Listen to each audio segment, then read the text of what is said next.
Sphères interdites. Prologue. Une ombre sous la lune.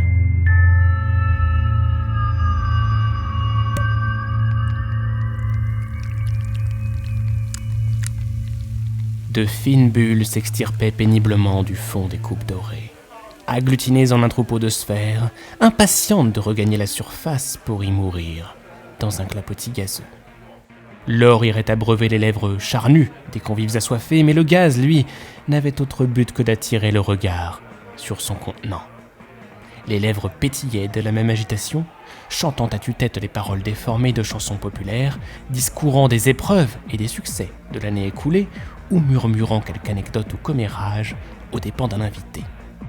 Le tout s'entrecoupait d'instants de délectation autour des canapés et autres amuse-bouches disséminés aux quatre coins de la salle. Effectivement, les bouches s'amusaient, sans que les corps ne demeurent en reste. Tous s'adonnaient, qu'importe leurs âges ou leur degré de timidité, au jeu des danses festives aux chorégraphies éculées. Les grands-parents frappaient de leurs cannes au rythme des tubes. Les enfants couraient au milieu de la piste, esquivant une forêt de jambes parentales. Lorsque ces mêmes parents et amis prenaient plaisir à lâcher l'équivalent de 12 mois de retenue sur des airs de tous connus. En ce large salon vidé de tout son mobilier, rien que des victuailles et des corps endiablés par la frénésie d'une chaîne-fille. Les robes de soirées aux couleurs criardes et mal accordées côtoyaient les vestes en jean délavées et les chemises aux motifs imprimés comme un dernier hommage à cette décennie qui s'achèverait bientôt sous les coups de minuit. L'an 2000, cette porte ouverte vers un nouveau millénaire paraissait pour beaucoup un véritable mythe, un sas donnant sur un futur des plus prometteurs. Tous rêvaient de vivre de nouvelles découvertes, s'imaginant déjà au volant de voitures volantes ou au maniement de technologies révolutionnaires. S'ils demeuraient heureux de vivre l'instant, ils se sentaient tous privilégiés d'être là pour le vivre, comme s'ils avaient été rendus uniques par l'unicité même du moment. Seul vestige des meubles ayant déménagé le temps de la soirée, une télévision trônait à côté du bar, donnant l'heure officielle et le sacro-saint compte à rebours de l'événement tant attendu. Il ne restait plus qu'une heure avant minuit. Dans cette euphorie amicale, cette liesse familiale et fraternelle, tous espéraient, tous fantasmaient, tous, à l'exception d'un enfant. Dans la salle d'à côté, Dimitri, 12 ans, s'adossait contre la porte d'entrée, infiniment plus concerné par la lecture d'un roman fantastique. La lumière de la lune à travers les carreaux laissait un rayon éclairer ses pages d'un éclat aussi pâle que délicat. Imperturbable, les yeux braqués sur ses lignes, il ne se mouvait que pour remonter mécaniquement son col, gelé par l'air s'engouffrant par-dessous. Rien, ni le froid d'un temps neigeux, ni la tonitruance du reste de sa famille ne pouvaient l'extirper de son cocon de papier. Ses cheveux courts, disciplinés malgré son jeune âge, laissaient visibles ses yeux marron clair, deux noisettes prenant un plaisir immense à osciller et s'égarer en des mots écrits pour lui. Soudain, la porte du salon s'ouvrit pour laisser passer une véritable furie. Une adolescente de 16 ans, au visage angélique grimé de maquillage et de cotillon, dont la lourde démarche contrastait avec sa silhouette élancée. Tu veux pas t'arrêter 2 secondes et venir un peu avec nous ? Dimitri ne la connaissait que trop bien. Alice, cette sœur indiscrète, en pleine crise d'adolescence, centrée sur elle-même et qui ne pouvait tolérer que d'autres puissent avoir des aspirations différentes des siennes. C'est ainsi qu'il la jugeait sans cesse, admettant toutefois que parmi le défilé d'êtres pénibles que constituait sa famille, elle fut la seule à s'attarder sur son sort. « Je suis bien là !» Alice souffla son exaspération aussi froidement que l'entrée d'air sous la porte. Combien de fois s'était-elle retrouvée dans cette posture ingrate, à devoir corriger le comportement asocial de son diable de frère pour l'éviter d'essuyer les remontrances incohérentes de leurs parents. Mais tu pourras le continuer un autre jour, ton bouquin, là. Viens profiter de nous, pour une fois qu'il y a papier, mamie. La mention de ses grands-parents ne le fit pas sourciller. Il tourna une page de plus, débutant un nouveau chapitre qui eut l'air de davantage l'intéresser. C'est cool, ouais. Je sais très bien que tu vas pas venir. Je te préviens, je vais en parler aux parents et ça va pas être cool pour toi. Agacé, le garçon plaqua son livre sur ses cuisses avant de regarder sa sœur pour la première fois de la soirée. Tu m'écoutes ? Fous-moi la paix et va faire la danse des canards si ça t'amuse. T'es vraiment un petit con. Dimitri la regarda un long moment s'éloigner, attendant que la porte ait claqué avant de revenir à sa lecture. Dans la salle, la tension devenait palpable et l'ambiance plus électrique que jamais. Il restait 10 minutes avant minuit. Cherchant son chemin parmi les oncles, les cousins et les amis, Alice tâtait du bout des bras son père pour l'avertir du comportement de son frère. Loin d'elle l'idée de le forcer à participer ou de le sortir de sa zone de confort. Le savoir en train de lire dans son coin ne gâchait pas sa soirée. Mais devant l'indifférence générale que provoquait son cas, elle ne pouvait se résoudre à le laisser de côté, comme tout le monde l'avait fait depuis tant d'années. Une petite coupe, ma puce? Non merci. Dim veut pas venir, il décroche pas de son bouquin. Quoi, mais qu'est-ce qui déconne chez lui? Il sera minuit dans 5 minutes. Je sais, je lui ai dit. Ça sert à rien d'insister, il est bizarre, c'est tout. Je vais lui parler, moi. On est là pour s'amuser en famille, bordel. Perdu dans ses pensées, à imaginer des situations improbables qu'il parcourait du bout des yeux, Dimitri souriait à chaque fin de paragraphe, heureux du dénouement de son histoire. Lorsqu'au détour d'une phrase, un son particulier vint à le distraire. Il y eut un sifflement, plus aigu et bref que le cri strident d'une théière, plus épais que le bruit d'un doigt glissant sur les contours d'un verre. La musique de la soirée devint soudainement lointaine et isolée. Dimitri releva la tête pour fixer la commode face à lui, où quelque chose semblait se mouvoir dans l'ombre que projetait le clair de lune. Il se retourna brutalement, pensant qu'il apercevrait une silhouette contre la fenêtre, mais rien. Rien d'autre qu'une nuit calme aux gens excités.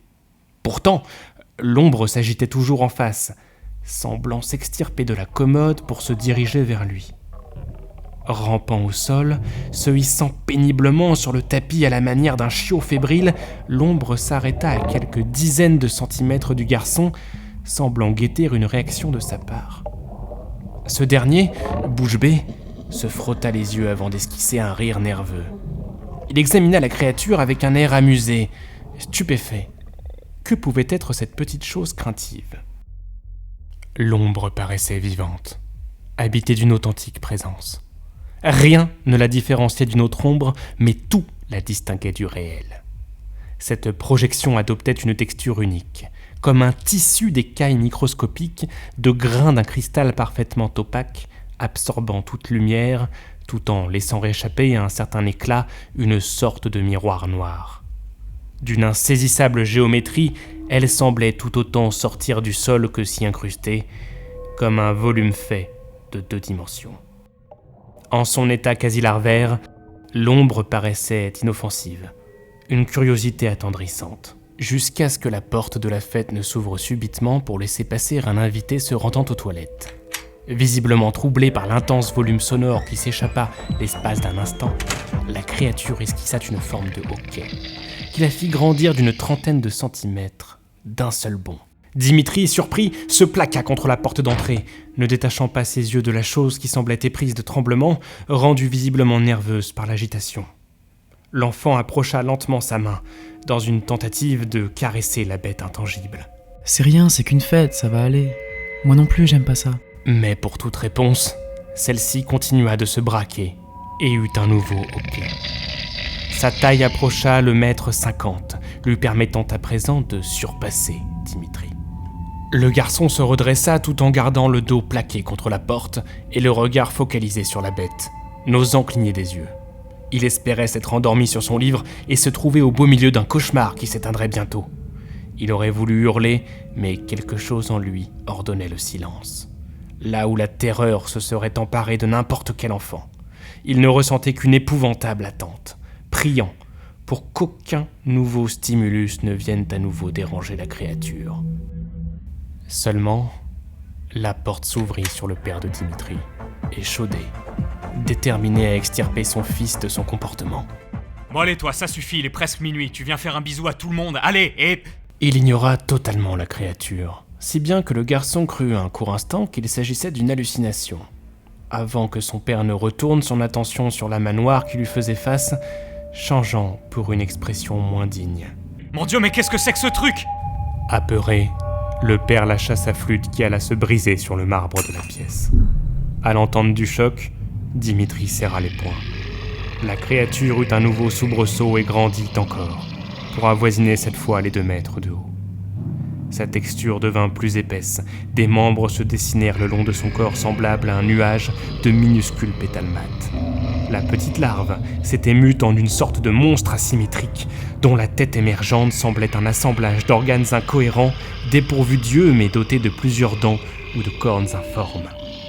Dimitri plongea un instant son regard dans celui de son père, tétanisé, avant qu'en un clignement d'œil, sa tête ne vienne à rouler au sol, maculant le marbre d'une épaisse nappe bordeaux. Incapable du moindre son devant le caractère insoutenable de la scène, l'enfant se laissa lentement glisser le long de la porte, comme si ses jambes fondaient sous un chagrin que son esprit demeurait incapable de comprendre. La porte se rouvrit alors sur plusieurs invités.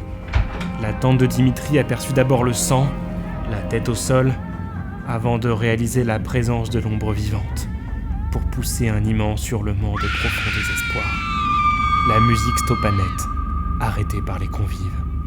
Dimitri n'eut le temps que de secouer la tête en signe de désapprobation, avant de fermer les yeux et de sangloter, la bouche serrée. Les cris de joie se changèrent en déluge d'horreur lorsque l'ombre se jeta sur la foule. En quelques fractions de secondes, la créature fondit sur ses proies en les éviscérant de ses dents noires de jet. D'une vivacité surnaturelle, elle demeurait imprévisible. Sitôt qu'elle fut aperçue près d'une victime, qu'elle bondissait entre les murs et les sols pour s'occuper d'une nouvelle. En une minute à peine, l'ensemble des convives s'écroula dans un sommeil rouge, laminé par cette rafale noire, inondant le marbre d'une mare de sang et de champagne dont les bulles fusaient bien plus mollement. Un silence de cathédrale régna dans la pièce, ou plutôt un silence de mausolée.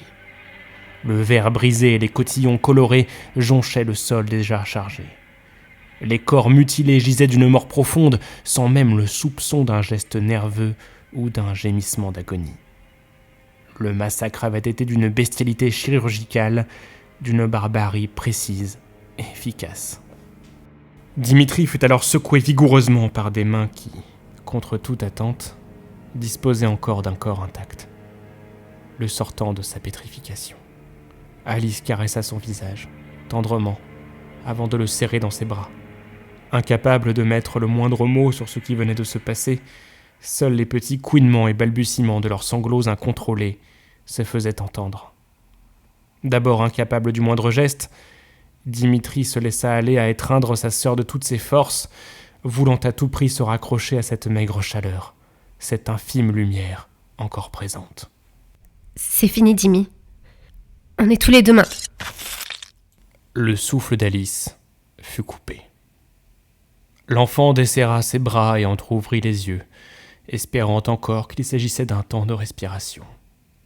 La force de son câlin consolateur s'amenuisait avant de s'éteindre en un poids mort. Alice n'eut comme dernier mot qu'un crachat de sang, avant de s'écrouler à ses pieds, la poitrine perforée par les crocs de la créature.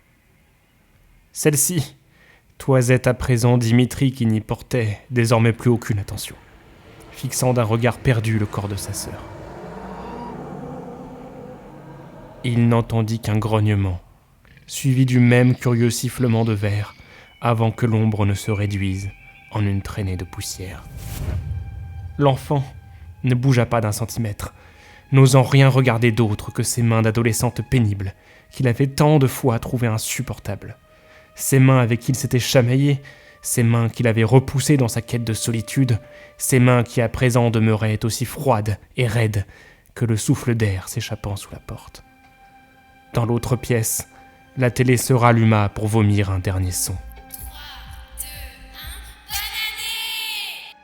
Dimitri rampa au sol, frissonnant de tous ses membres, nageant presque dans l'épaisse flaque écarlate à la chaleur ignoble. Il se saisit de son livre comme d'un doudou, se raccrochant à sa couverture déchiquetée, pour aller se blottir dans les bras de sa sœur, avant de s'étouffer dans un sanglot silencieux. Recroquevillé dans son chagrin, il ne devint qu'une ombre sous la lune.